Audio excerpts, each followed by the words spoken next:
जोच हो युगीचा अधिष्ठात्री अमोघा सिद्धी जयाच्या घरी तो माता पुरी राज्य करी तयाणमण श्री दत्तात्रेया तयाणमण श्री दत्तात्रेया श्री दत्तात्रेय महाराज श्री दत्त अवतार दिन महोत्सव आणि पालखी सोहळा हे औचित्य साधून या ठिकाणी आपली उपस्थिती सर्वांची लाभलेली आहे आणि या कार्यक्रमासाठी जे नियोजक आहेत ज्यांचं मार्गदर्शन आहे अशा तपस्विनी आचार्या पूजनीय पालम निवासी अक्काबाईजी त्यांना दंडवत प्रणाम।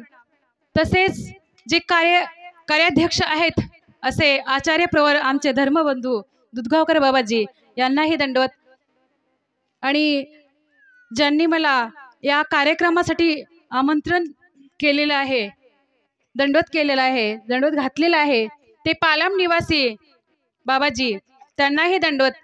तसेच बाकीचे काही जे संत महंत आहेत त्यांची मला नाव माहिती नाहीत परंतु जे काही स्टेजवरती उपस्थित आहेत तसेच आमच्या तपस्विनी माता माऊल्या ज्या काही उपस्थित आहेत सर्वांनाच दंडवत प्रणाम।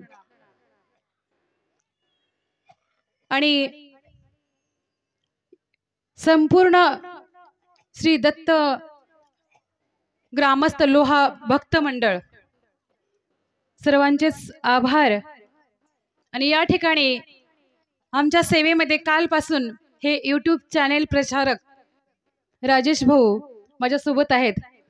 काल आमची कीर्तन सेवा होती संध्याकाळी कर्नाटकमध्ये तिथे ते सोबत होते आणि ते या ठिकाणी आपल्या सेवेमध्ये उपस्थित आहेत त्यांचेही आभार। आणि या ठिकाणी जे काही पब्लिक माता मंडळी या ठिकाणी जमलेली आहे बाल गोपाल सर्वांचेच पुनश्च आभार आणि सर्वांनाच दंडवत प्रणाम। आणि मी माझ्या सेवेला सुरुवात करत आहे। परवाच आपली गीता जयंती झाली आणि आता दत्त अवतार दिन आपण साजरा केला। हा मार्गशीर्ष मास म्हणजे अत्यंत पवित्र मानला गेलेला आहे कारण कृष्ण भगवंत गीतेमध्ये सांगतात मासानाम मार्गशीर्षोहम 12ही महिन्यामध्ये जो पवित्र महिना आहे तो कोणता आहे मार्गशीर्ष।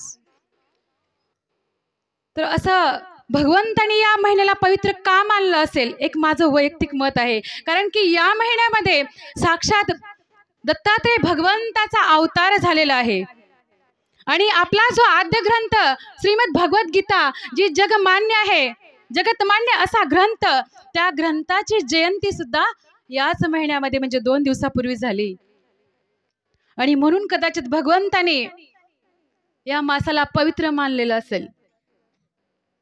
तर असा हा गीता ग्रंथ जो सर्व संप्रदायांना मान्य आहे सर्व धर्मांना मान्य आहे असं काय आहे त्या गीता ग्रंथामध्ये जीवाचे कल्याण गीता शास्त्र जाण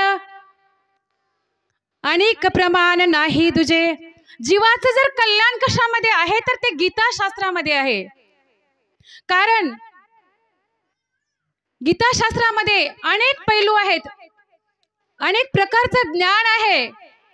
सामाजिक जीवन राजकीय जीवन आध्यात्मिक जीवन शारीरिक जीवन सांस्कृतिक जीवन काय नाही त्या शास्त्रामध्ये प्रत्येक प्रकारचं ज्ञान गीता शास्त्रामध्ये आहे। आणि म्हणून चक्रधर प्रभू सांगतात सकळी शास्त्रासे या शास्त्रासे मिळते पर हे कहुणाही न मिळे। जगातले जेवढे काही शास्त्र आहेत ग्रंथ आहेत ते या शास्त्रामध्ये तुम्हाला उपलब्ध होतील परंतु हे शास्त्र कुठेच तुम्हाला भेटणार नाही। हे असा महान ग्रंथ आहे आणि म्हणून या गीतेला एवढं महत्व आहे। मल निर्मोचनम पुंसा जल स्नानम दिने दिने। दिनचर्या जर आपली पाहिली ना सकाळी उठल्यापासून आपण काय करतो मालिन्य दूर करण्याचा प्रयत्न करतो घर स्वच्छ करतो, अंगण स्वच्छ करतो, किचन स्वच्छ करतो, दात स्वच्छ करतो, आंघोळ करतो, शरीर स्वच्छ करतो, परंतु एक वेळेस विचार केला का तुम्ही मन स्वच्छ करायचा? एक दिवस तरी विचार केला का मन आपलं स्वच्छ आहे का? आणि हे मालिन्य दूर करण्याचं जर ठिकाण कोणतं असेल तर ते आहे गीता स्नानम. गीतेने आपल्याला स्नान करावे लागेल, हे अमृत आपल्याला प्राशन करावे लागेल आणि यासाठी योग्य मार्गदर्शनाची गरज आहे. आणि हे कुठे प्राप्त होतं? संतांच्या सहवासामध्ये. कारण संस्कृत हा असा विषय आहे की सहजासहजी तो सामान्य जीवाला समजत नाही आणि म्हणून आपल्याला सत्संगाची अत्यंत गरज आहे. सत्संगाशिवाय या जीवाचा उद्धार आहे. प्रत्येक जण विचार करतो की या सत्संगामध्ये का जायचं, कीर्तनामध्ये का जायचं, कथेमध्ये का जायचं, प्रवचनामध्ये का जायचं. युट्यूबवरती सर्च केल्यानंतर जगामध्ये जे पाहिजे ते ज्ञान आपल्याला हातामध्ये घरी बसल्यानंतर भेटतं. मग आपण कीर्तनात का जायचं, प्रवचनात का जायचं, असं काय आहे या ठिकाणी?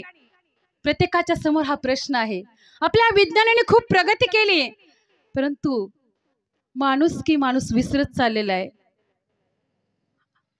आणि म्हणून या सत्संगाची अत्यंत गरज आहे. सत्संगाशिवाय मन शुद्ध होऊ शकत नाही. कारण आपल्या रोजच्या व्यवहारातला एक दृष्टांत मी तुम्हाला देईन. आमच्या माता मौला ठेवणीतली भांडी असतात, दसरा काढतात की नाही? दसरा काढतात, ठेवणीतली भांडी असतात, स्वच्छ करतात. घाण कोणी केले? आपण तर स्वच्छ करून ठेवली होती, मग ते घाण कोणी केली? हा निसर्गाचा नियम आहे, नैसर्गिक गुण आहे की घाण होणे. हा घाण कोणीच करत नाही. 8 दिवस जर एखादी खोली आपण बंद करून 8 दिवस कुठे बाहेर गावी गेलात तर त्या ठिकाणी धूळ साचते आणि जाळ्या तयार होतात. घाण कोणी केलं? विचार करा ना. आपण तर खोली बंद केली होती, परंतु त्या ठिकाणी कचरा, जी धूळ साचली, जी घाण झाली, ती कोणी केली? हा निसर्गाचा नियम आहे, घाण होणे. म्हणजे पाणी कशावरही ओतलं तरी ते उताराकडे धावणं, हा निसर्गाचा नियम आहे. आणि म्हणून जीवाचा स्वभाव आहे कुविचाराकडे धावणे, वाईट विचाराकडे धावणे. आणि सत्संगाकडे धावण्यासाठी याला एक ऊर्जा लावावी लागते. ती आहे सत्संगाची ऊर्जा, अध्यात्माची ऊर्जा, ज्ञानाची ऊर्जा. त्याशिवाय हे ऊर्ध्व होऊ शकत नाही. पाणी वरी चढवायचं म्हटल्यानंतर आपण मोटर लावतो आणि मग ती वरी जातं. तसं या जीवाला ऊर्ध्व करायचं असेल तर या जीवाला सत्संगाची, ज्ञानाची पॉवर लावावी लागते आणि मग हा जीव स्वच्छ होतो. आणि या सत्संगामध्ये आल्यानंतर मनात जे काही आपल्या वाईट विचार आहेत, जे काही घरातली टेन्शन आहेत, काम, क्रोध, लोभ, जे काही मद मत्सर, जे काही आपल्यामध्ये टेन्शन आहे, विचार आहेत, ते आपोआप बाहेर पडून जातात. जरी नाही पडले तरी आपोआप निघून जातील. जेव्हा तुम्ही ज्ञान अर्जन कराल ना, जेव्हा या भगवंताचे ज्ञान लीला श्रवण कराल, तेव्हा आपोआप तुमच्या डोक्यातून ते विचार बाहेर पडतील आणि मन एकदम फ्रेश वाटायला लागेल, मन शुद्ध होऊन जाईल. म्हणून एका कवींनी म्हणलेलं आहे, नहाए धोए क्या भला मन का मैला न जाए, मीन सदा जल में रहे धोए बास न जाए. अहो, आपण स्नान करतो, मालिन्य दूर करतो, परंतु मासा जो आहे ना पाण्यामध्येच असतो रात्रंदिवस, आणि त्याला जरी बाहेर काढलं त्याची दुर्गंध येते, तो स्वच्छ होत नाही, दुर्गंध येते. तसं आपण कितीही स्नान केलात, वेगवेगळे प्रोडक्ट्सचे साबण लावलात, कितीही स्वच्छ झालात, तरीही जे खरं मनाचं जे मालिन्य आहे ते आपल्याला दूर करता आलं पाहिजे. आणि ते आपण या धावपळीच्या जीवनामध्ये ते दूर करायचं विसरतोय. आणि अत्यंत आवश्यकता आहे की या बाल मनावरती हे संस्कार झाले पाहिजे अध्यात्माचे. आणि या ठिकाणी प्रचंड बाल गोपाल या ठिकाणी जमलेले आहेत. मला खूप आनंद वाटला, कारण की संस्कार जे आहेत ते या बाल मनावरती झालेले पाहिजेत. आता आपण, आपलं जे वय आहे संस्कार होण्याचं निघून गेलं, कर्ण इंद्रिय काम करत नाहीत, पाय काम करत नाहीत, हात काम कार्य करत नाहीत, तेव्हा आपण सत्संगामध्ये येतो. अशा वेळेस येतो की कुठलीच कार्य आपल्या हातून होऊ शकत नाहीत, नाही दिंडीत जाऊ शकत, नाही पोथी प्रवचन ऐकू शकत, ऐकायची कॅपॅसिटी आपल्याकडे राहत नाही. अशा अवस्थेमध्ये आपण सत्संगामध्ये येतो आणि ह्या अवस्थेमध्ये जर बालगोपाल आहेत, या अवस्थेमध्ये तरुण हे मंडळ जर या ठिकाणी उपस्थित झालं तर हे संस्कार या मुलांसाठी अत्यंत गरजेचे आहेत. तर ही तरुण पिढी आपल्याला वृद्धाश्रमामध्ये न पाठवता आपली सेवा अवश्य करेल, मी तर म्हणेन. आणि म्हणून अत्यंत गरज आहे, हो काळाची गरज आहे. परंतु आपण मात्र आज आपल्या मुलाच्या हातामध्ये फक्त मोबाईल देतो. पहा, एक दृष्टांत मदलसा मातेचा मला आठवला की त्या मातेने काय केलेलं आहे, अगदी लहान वयामध्ये पाळण्यामध्ये आपल्याला बाळाला टाकलेलं आहे आणि पाळण्याला दोरी लावते, ती झोका देते आणि त्या ठिकाणी शुद्धोसी बुद्धोसी निरंजनोसी ती त्या बाल मनावरती संस्कार काय करते, त्या भगवंताचं मूर्तीवर्णन त्या ठिकाणी गायन करते ती माता. हा देह नाशिवंत मलमूत्राचा बांधा. काय म्हणते ती, अरे बाळा हा देह नाशिवंत आहे, हा मलमूत्राचा बांधा आहे, हा सडणार आहे, कुजणार आहे, विटणार आहे, फाटणार आहे, नाचणार आहे. आणि म्हणून तू संसारामध्ये पडू नकोस बाळा, तू परमार्थ कर, भगवंताला शरण जा, त्याशिवाय या जीवाचा उद्धार नाही. हा आनंद जो आहे ना तो तुला प्राप्त होणार नाही. ही बाल मनावरती पाळण्यामध्ये असलेल्या बाळाला झोका देत ती मदलसा माता त्या बाळावरती संस्कार करते. आपण मात्र मोबाईल देतो, मुलं ऐकत नाहीत. मोबाईल देतो आणि नाही ऐकत तर चार्जिंग संपेपर्यंत मुलगा आपल्याकडे मोबाईल देत नाही. विचार करा. अहो, मासाहेब जिजाऊंचं उदाहरण आपल्या समोर आहे की मासाहेब जिजाऊने छत्रपतींना घडवलेलं आहे. कशा प्रकारे घडवलं, त्यांना सुद्धा भगवंताच्या लीला सांगितलेल्या आहेत, आचरण सांगितलं आलं आहे आणि मग छत्रपती घडलेले आहेत. सहजासहजी छत्रपती घडलेले नाहीत. आणि म्हणून आपल्याला जर जिजाऊ हो शिवाजी आपला मुलगा जन्माला यावा असं वाटत असेल तर आपल्याला अगोदर जिजाऊ व्हायचे, त्याशिवाय हे संस्कार या बाळाला लागणार नाहीत. पहा, आणखीन एक दृष्टांत आपल्याला मी देईल. एक कुलूप उघडण्यासाठी मन एव कारण बंधन आणि मन एव कारण मुक्ती. एकच मन आहे पण ते बंधनामध्ये टाकण्यासाठीही कारणीभूत आहे आणि बंधनातून मुक्त करण्यासाठीही ते मनच कारणीभूत आहे. एक कुलूप उघडण्यासाठी एक चावीचा आपण वापर करतो, म्हणजे उघडण्यासाठी तीच चावी वापरतो आणि बंद करण्यासाठी तीच चावी वापरतो का भिन्न भिन्न वापरतो? नाही ना.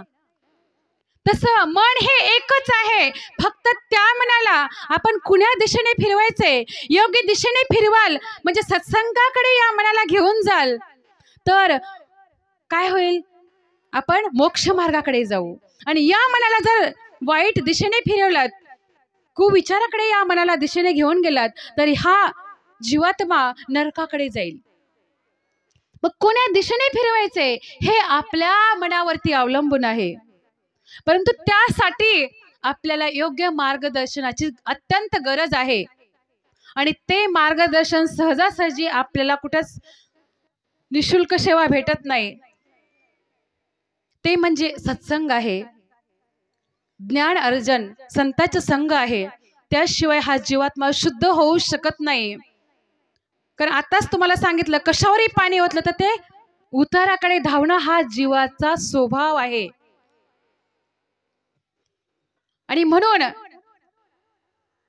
आपल्याला जर खरोखरच आपल्या मुलाने आपलं सेवा करावी असं वाटत असेल तर या बाल मनावरती संस्कार हे अत्यंत गरजेचे आहेत.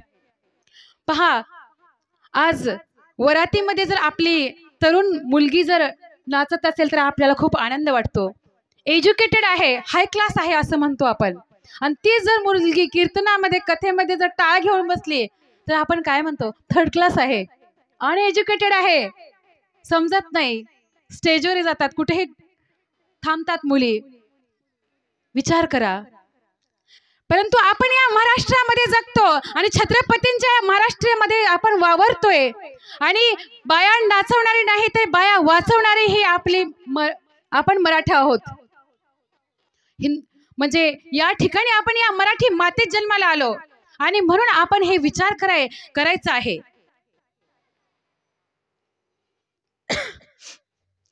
कल्याणच्या सुभेदाराची सून छत्रपतींसमोर नजराणा म्हणून आणण्यात आला. अत्यंत सुंदर आणि देखणी स्त्री छत्रपतींच्या समोर आणून उभे केले राजाला. हे राजा, आम्ही तुमच्या समोर नजराणा आणलेला आहे, पहा ना. छत्रपतींनी पाहिलं. छत्रपती काय बोलले असतील? छत्रपती म्हणतात, आई साहेब, जर आमच्या मासाहेब जिजाऊ जर अशा तुमच्यासारख्या सुंदर असत्या ना तर आम्ही सुद्धा तुमच्यासारखे सुंदर जन्माला आलो असतो. अशीच आमुची आई असती सुंदर रूपवती, आम्हीही सुंदर झालो असतो वदले छत्रपती. आम्ही सुद्धा सुंदर झालो असतो जर आमच्या मासाहेब जर तुमच्यासारख्या सुंदर असत्या तर. ही आहे नजर, ही आहे एका बाईमध्ये आई पाहण्याची नजर. आणि ही नजर आपण आपल्या तरुण पिढीला द्यायची आहे, आपल्या मुलांना द्यायची आहे. तर आज हे अत्याचार जे होत आहेत ना अगदी लहान लहान मुलीवरती, ते अत्याचार कुठेतरी थांबतील.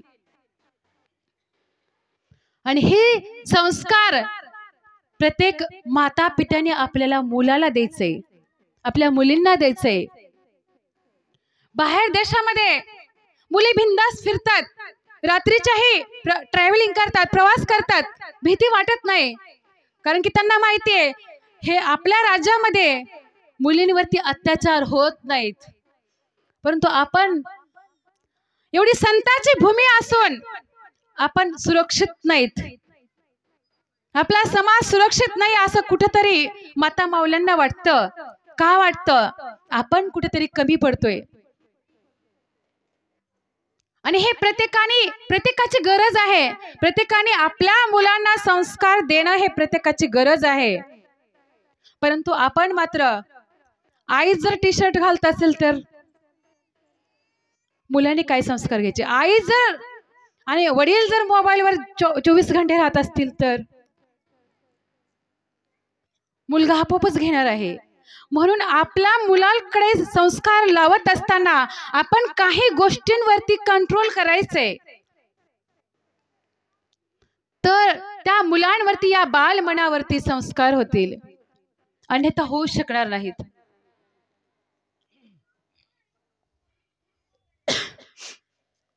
अनेक दृष्टांत आहेत, अनेक उदाहरणं आहेत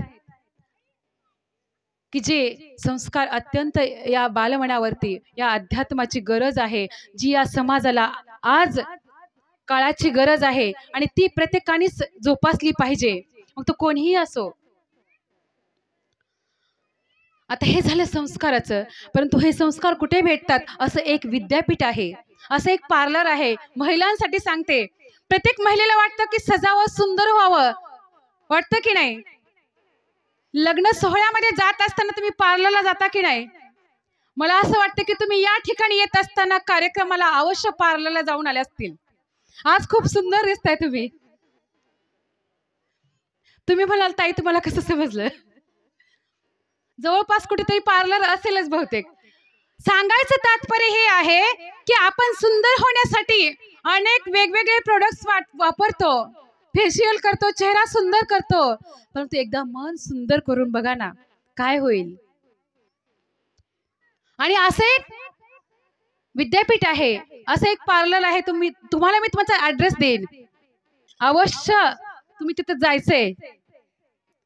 पहा, अगरबत्ती जी तयार होते ना, अगरबत्ती मशीन मध्ये टाकल्यानंतर, मटेरियल टाकला तर बाहेर अगरबत्ती होऊन तयार पडते.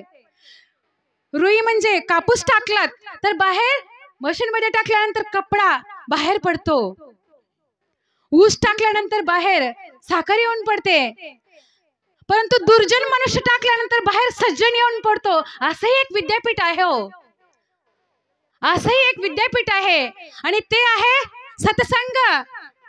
या संतांनी, या ईश्वर अवतारांनी या दुर्जन असलेल्या मनुष्याला सत्संगामध्ये आणून त्याला वाल्याचा वाल्मिकी केलेला आहे, नागदेवाचा आचार्य केलेला आहे. ही आहे पॉवर. आणि हे सुंदर होण्यासाठी हे विद्यापीठ आहे. आणि या ठिकाणी आपल्याला यायचंय.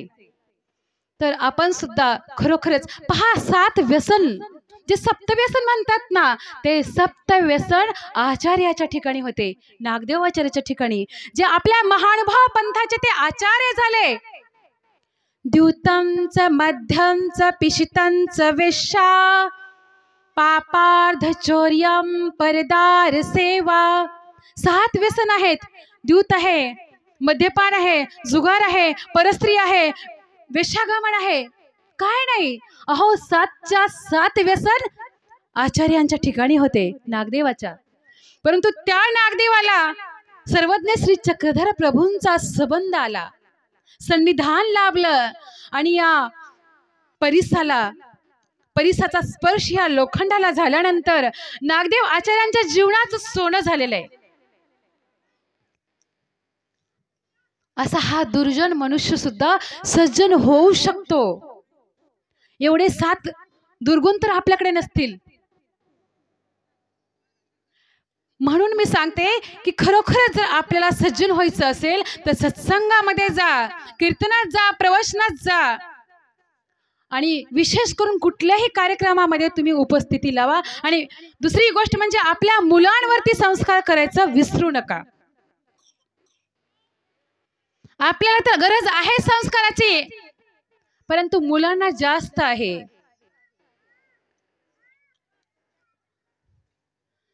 तर असं हे एक विद्यापीठ आहे. पहा, आपण वेगवेगळ्या प्रकारचे ट्युशन लावतो मुलांना की हाय क्लासमध्ये मेरिटमध्ये फर्स्ट आला पाहिजे माझा मुलगा, परंतु वाईट गुणांचे कुठे ट्युशन आहेत का, क्लास आहेत का? आपोआप दुर्व्यसनाकडे मुलं जात आहेत, कोणी क्लास घेतले नाही. मग हे असं का होत चाललेलं आहे? का होत चाललेलं आहे? तर आत्ताच तुम्हाला मी सांगितलं की उताराकडे धावणे हा निसर्गाचा नियम आहे. आणि म्हणून ज्ञान अर्जन करण्याचा प्रयत्न करा. पहा, या आपल्या पंथामध्ये, महानुभाव पंथामध्ये 6,500 ग्रंथ आहेत.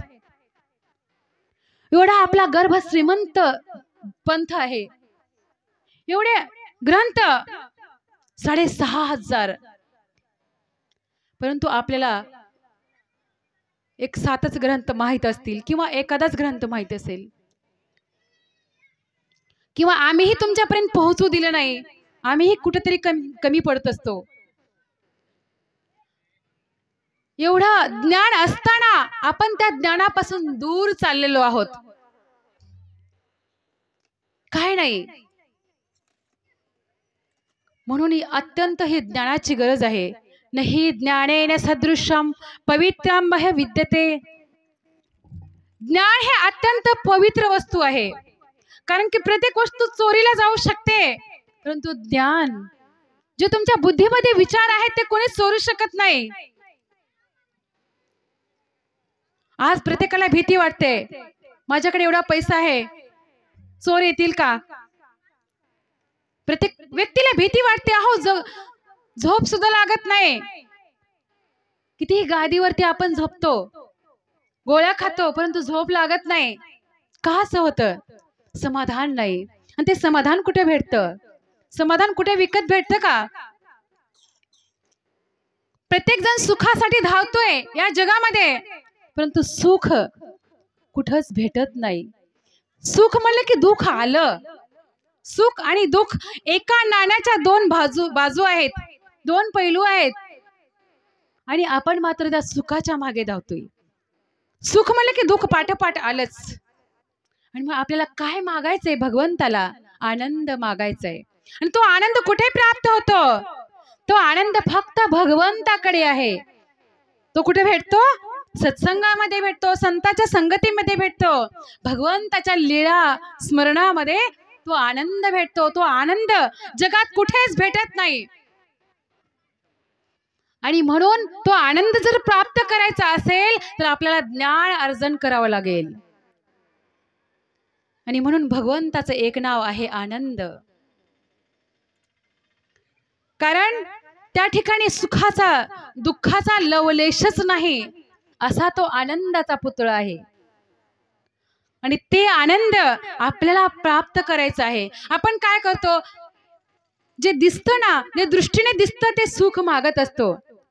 आपण मंदिरात केव्हा जातो, संकट आलं, दुःख आलं, मुलाला नोकरी लागत नाही, मुलीचा विवाह जुळत नाही, काहीतरी अडचण येते, पाणी लागत नाही, घराचं काम आहे, कुठलं तरी कार्य आहे, तेव्हा आपण मंदिरात जात असतो. मग नारळ चढवणे, पेढे चढवणे, घोडा चढवणे असं काहीतरी कार्य करतो आणि मग भगवंत माझ्यावरती प्रसन्न झाला पाहिजे. हा एक व्यवहार आहे. आपण दुकानदारासारखा व्यवहार करतो भगवंतासोबत. काही वस्तू मागायची म्हटल्यानंतर पैसे टाकतो आणि वस्तू घेतो. आता भगवंतासोबत हे आपण व्यवहार करायला लागलो. त्याला घोडा देणे, पेढा देणे, नारळ देणे आणि त्याच्या बदल्यात आपण 10-20 रुपये आपण लाखोची प्रॉपर्टी मागून घेतो. मुलाला कायमस्वरूपी जॉब लागली पाहिजे, मुलीचा विवाह जुळला पाहिजे, माझं घराचं कार्य झालं पाहिजे, भांडण तंटे मिटले पाहिजे 10 रुपये. परंतु तरीही भगवंत ऐकतातच ना. परंतु हा झाला व्यवहार, हा झाला व्यवहार. शिल्लक काय राहिलं खात्यामध्ये पुण्य सांगा? स्वतःसाठी काय पुण्य केलं, काय केलं? हा व्यवहार. इतरांसारखा भगवंतासोबत आपण व्यवहार करत आलो कारण आपण चतुर शेतकरी आहोत. शेतकरी आहात पण चतुर. एक दृष्टांत मी तुम्हाला सांगते. एक खूप चतुर शेतकरी होता. असंच कनशीच्या ब्राह्मणाची ही लीला आहे. कनशीच्या ब्राह्मणाची लीला आपल्याला सर्वांना माहिती असेलच. त्या ब्राह्मणावरती भगवंत प्रसन्न झाले आणि माग म्हणतात, तुम्हाला काय मागायचे मागा. तेव्हा तो ब्राह्मण काय म्हणतो, जी सुने हाती तक्र भात द्यावा, म्हणजे सून द्यायची म्हणजे मुलगा द्यावा लागेल आणि ताक म्हणजे म्हैस द्यावी लागेल, गाय द्यावी लागेल ताक देण्यासाठी आणि परत शेती द्यावी लागेल भात देण्यासाठी. म्हणजे एका गोष्टीमध्ये त्याने 3 गोष्टी मागून घेतल्या. तरी भगवंत म्हणतात आणखीन काही मागायचं का मागा. जी मला बस एवढंच पाहिजे. म्हणजे आपण काय मागतो, जे नाशिवंत आहे, जे सडणार आहे, जे कुजणार आहे, जे विटणार आहे, ते सुख मागतोय त्या भगवंताला. मागताही आलं पाहिजे ना. तशी आपली गोष्ट आहे. तो चतुर शेतकरी कसा होता त्याचा दृष्टांत मी तुम्हाला सांगेन. कारण आपला हा देश कृषी प्रधान आहे. तो शेतकरी भगवंतासोबत आता व्यवहार करायला लागलेला आहे.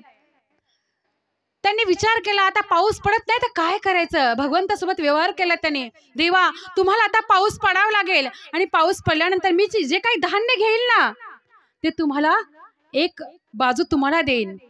मग यांनी काय पेरलं, यांनी पेरला ज्वारी आणि त्यांनी कंस काढून घेतले आणि त्यांनी व्यवहार काय केला की ते जे बुडाचे जे आहे ते तुम्हाला देऊन टाकेन. यांनी कंस काढून घेतले आणि जे बुडाचे असतात काय ते बुड त्याला भगवंताला समर्पित केले.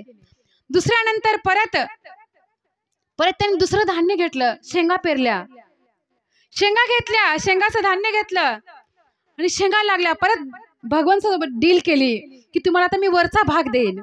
याने शेंगा काढून घेतल्या आणि वरचं जे आहे ते सर्व भगवंताला समर्पित केले, पानं वगैरे. परत डील केली तिसऱ्या वेळेस, आता भगवंता मी तुम्हाला मधला भाग देईन आणि वरचा आणि माझा, खालचा माझा.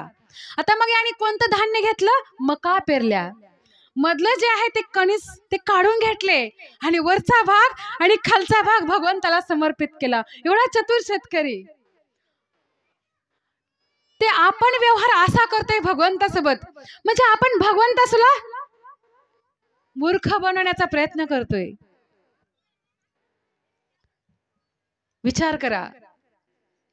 अहो हा व्यवहार आहे. भगवंताला काय गरज आहे? अहो ज्याने विश्वच निर्माण केलेला आहे तो तुमच्या घोड्यासाठी पेड्यासाठी थांबलेला आहे का? नाही. परंतु आपण काय करतोय हे आपल्याला आज समजत नाही.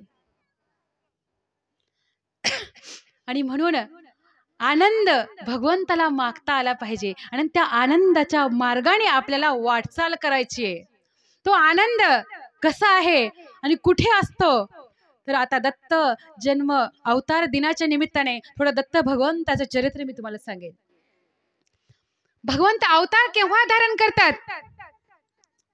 यदा यदा हि धर्मशः ग्लानिर्भवति भारतः अभ्युत्थानम् अधर्मशः तदात्मानं सृजाम्यहम् परित्राणाय साधूनां विनाशाय च दुष्कृतां धर्म संस्थापनार्थाय संभवामि युगे युगे. भगवान सांगतात की जेव्हा जेव्हा धर्माला ग्लानी येते, अत्याचार होतात, हिंसाचार वाढतात, भ्रष्टाचार वाढतात, साधू संतांना जळ छळतात, तेव्हा तेव्हा या माणुसकीचे बीजारोपण करण्यासाठी मी पुन्हा या पृथ्वी तलावरती अवतार धारण करतो आणि या माणुसकीचे बीजारोपण या ठिकाणी करत असतो. आणि तेव्हा भगवंताचा अवतार होत असतो. अवतार झाल्यानंतर भगवंत काय करतात? या जीवाला ज्ञान निरूपण करण्याचं कार्य करतात. प्रत्येक युगामध्ये सनक सनकादिकांना निमित्त करून ज्ञान निरूपण केलेलं आहे. यदुराजाला निमित्त करून दत्त भगवंताने ज्ञान निरूपण केलं. कृष्ण भगवंताने अर्जुनाला निमित्त करून गीता उपदेश केलेला आहे. चक्रधर प्रभूंनीही आचार्यांना महादाईसांना निमित्त करून ब्रह्मविद्याशास्त्र निरूपण केलेलं आहे. तर अवतार आणि उद्धार म्हणजे नेमकं काय, याच्यावरती एक आपल्याला मी दृष्टांत देऊन सांगेन. पहा, कुठेच न झुकणारा मनुष्य, कितीही प्रतिष्ठित व्यक्ती असेल तर तो बाल हट्ट आणि स्त्री हट्टापुढे झुकतो. आपला अनुभव आहे. तर असाच एक व्यक्ती खूप प्रतिष्ठित गावातला असलेला मंदिरात आला. असाच दत्त अवतार दिनाचा कार्यक्रम सोहळा चाललेला आहे. तोही आला आपल्या लहान बालकाला घेऊन मंदिरात आला. मंदिरात आल्यानंतर त्या मुलांनी हट्ट केला, पप्पा मला ही घंटी वाजवायची आहे. वाजवायची आहे म्हणल्यानंतर तो पिता त्या मुलाला उचलण्यासाठी वाकलेला आहे. म्हणजे भगवंत या जीवाचं दुःख पाहू शकत नाहीत आणि म्हणून मनुष्य रूपामध्ये अवतरतात. झुकतात म्हणजे काय? अवतरतात. मनुष्य वेशामध्ये अवतरतात, उतरतात आणि या पृथ्वी तलावरती मनुष्याची आकृती धारण करून अवतार धारण करतात. हे आहे झुकणं आणि हा आहे अवतार. आता उद्धार म्हणजे काय? तो पिता जेव्हा या बाळाला उचलतो, एवढं उचलतो की आपल्या डोक्याच्या वर त्याचं डोकं होतं आणि तेव्हा त्याला ती घंटी पोहोचते. तसं हे परमेश्वर जो जीव शरण गेलाय ना, त्याला एवढं उचलतात की आपल्या डोक्याच्या वर म्हणजे माया पारंगत करीती. मायेच्याही पलीकडे केवळ ईश्वर स्वरूपी त्याला पावन करतात. हा आहे उद्धार. अवतार आणि उद्धार याच्यातला फरक तुम्हाला मी सांगितला. अशा प्रकारे भगवंत अवतार धारण करतात आणि अवतार धारण करून या जीवाला ज्ञान निरूपण करतात. आता अर्जुनाला निमित्त करून ज्ञान निरूपण केलेलं आहे भगवंतानी. म्हणजे अर्जुनाला एकट्याला केलेलं नाही, सर्व मानव जातीसाठी सांगितलेलं ज्ञान आहे हे. संत कुठलाही असो, ईश्वर अवतार कुठलाही असो, सर्व समाजासाठी ज्ञान दिलेलं आहे. की केवळ महानुभाव पंथासाठी ज्ञान दिलेलं नाही चक्रधर प्रभूंनी. ज्ञानेश्वर माऊलींनी काही फक्त वारकरीसाठी ज्ञान दिलेलं नाही. संत हा घरात मावत नाही, जगात मावत नाही, त्याला म्हणायचं संत. त्याचं हृदय खूप विशाल आहे. परंतु आपण मात्र जातीच्या चौकटीमध्ये बंद केलेल्या या संतांना सुद्धा केले का नाही? रंग सुद्धा आपण वाटून घेतले. हिरवीगार सृष्टी कधी म्हणते का मी मुस्लिमांची आहे? निळाशार समुद्र कधी म्हणतो का मी फक्त बौद्धांचा आहे? सूर्य कधी म्हणतो का मी फक्त मराठ्यांचा आहे? परंतु आपण मात्र माणसाने याला जातीमध्ये बंदिस्त केले, या संतांना, ईश्वर अवताराला आणि ग्रंथांना. बौद्ध जयंती आली, आंबेडकर जयंती आली, एक विशिष्ट गट त्या ठिकाणी एकत्र येतो. शिव जयंती आली, विशिष्ट गट एकत्र येतो. का असं होतं? कारण की आपण त्याला चौकटीमध्ये बंदिस्त केलेले. जे संत आहेत, जे विशाल आहेत, त्यांना आपण बंदिस्त करण्याचं कार्य केलंय. म्हणजे एवढे आपण प्रगतीवर आहोत. अहो, ज्यांनी सकळ मानव जातीसाठी ज्ञान निरूपण केलेलं आहे, त्याला आपण बंदिस्त करण्याचा प्रयत्न करतोय.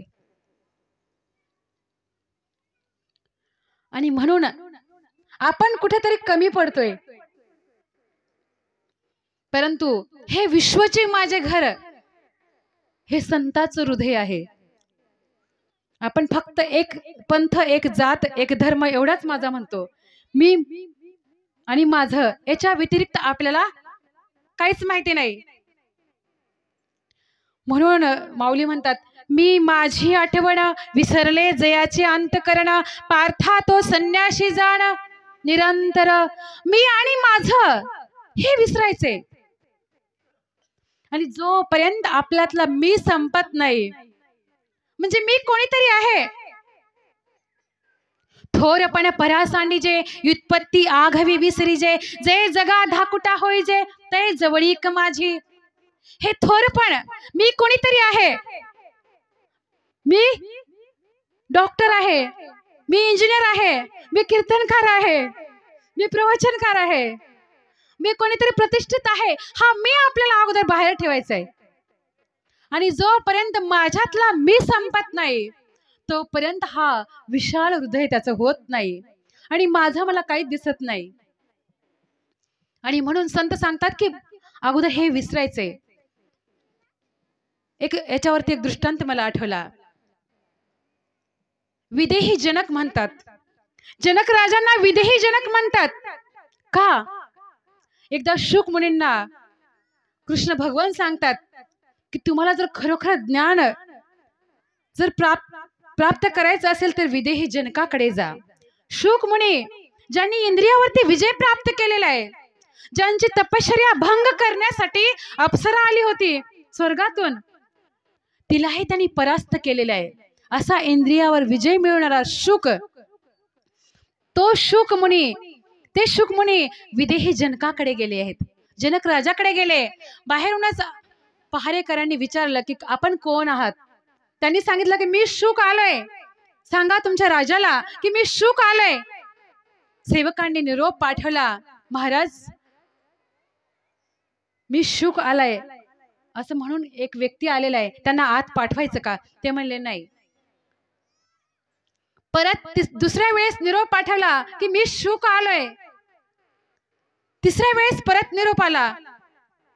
परत शुकाचार्याने विचार केला की असं का होत असेल, की मला मध्ये का घेत नाहीत हे. तेव्हा त्यांच्या आपली चूक लक्षात आली. अरे मी एवढा विजय प्राप्त करणारा इंद्रियावरती, परंतु मी माझा अजून विसरलेला नाही. मग तेव्हा शुकमुनी म्हणतात की शुक आलाय असं सांगा. तेव्हा परत तो सेवक म्हणतो शुक आलाय असं त्यांनी निरोप पाठवलाय, आत बोलावा. आत बोलावलं गेलं. मला एवढंच सांगायचंय की मी शुक म्हणल्यानंतर राजा जनकाने मध्ये प्रवेश दिलेला नाही. त्यांना समजलं की जोपर्यंत माझ्यातला मी संपत नाही, तोपर्यंत परमेश्वर कुठला प्राप्त होईल.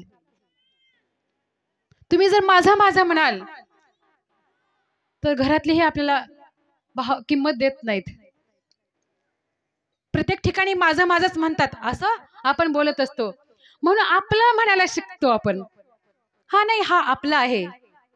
तेव्हा असं म्हणल्यानंतर पुढच्या व्यक्तीला आदर वाटतो आणि तो सुद्धा आपला म्हणतो. आणि आपण जर म्हणलं नाही माझं आहे, तर तो व्यक्ती आपल्याला किंमत देत नाही. अशी अवस्था आज होत चाललेली आहे. आणि म्हणून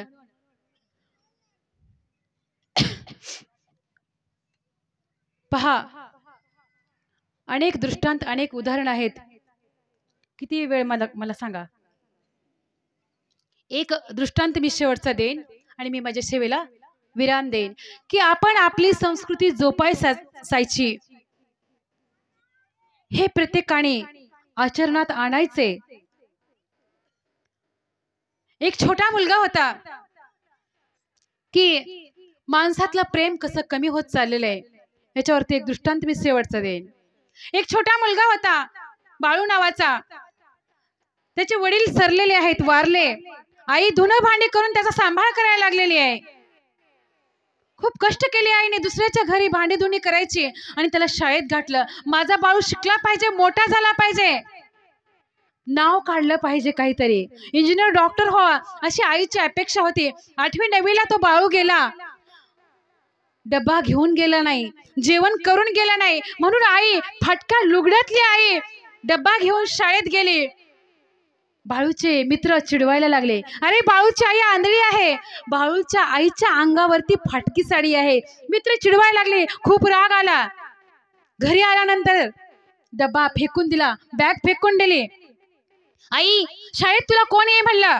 माझे मित्र मला हसतात, तुझी आई आंधळी आहे, तुझी आई फाटक्या साडीत असते, मला चिडवतात ग, आणि तू का आलीस? यानंतर तू शाळेत यायचं नाही।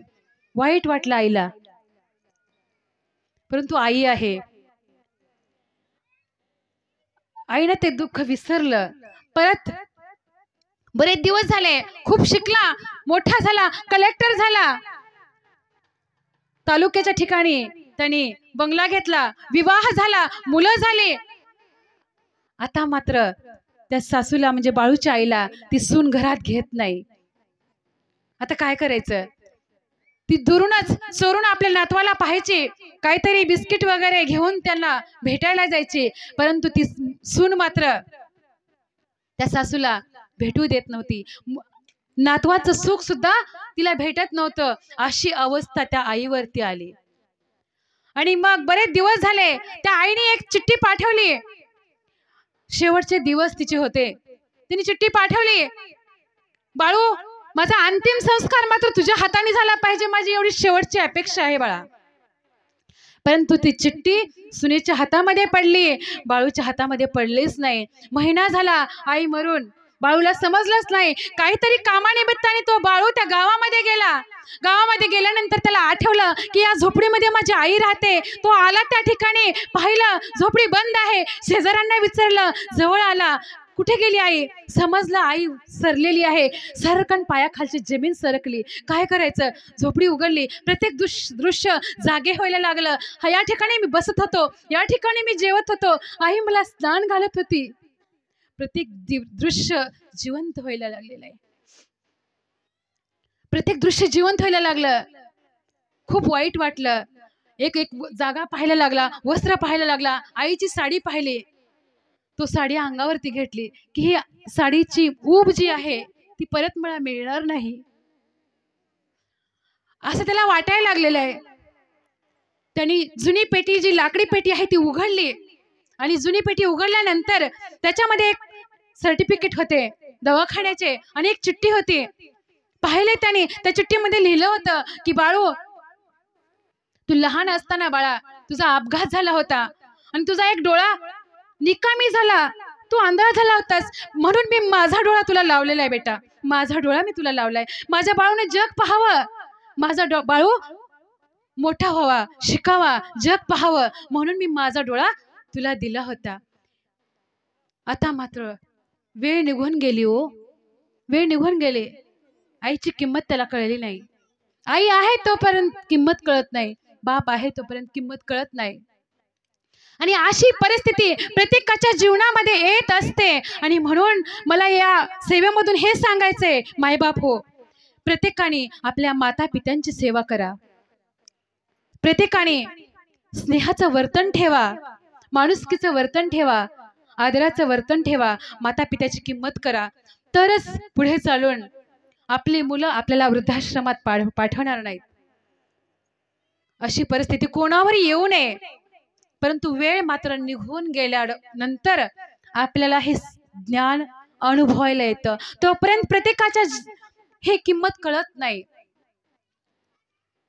या ठिकाणी या सेवेसाठी मला आवर्जून या ठिकाणी मला आमंत्रित केल्याबद्दल बाबाजींचे आणि हे काही सेवा मंडळ आहे सर्व भक्त मंडळींचं पुनश्च आभार आणि सर्वांना दंडवत प्रणाम करून मी माझ्या सेवेला या ठिकाणी विराम देते. अतिशय हृदयाला पाजर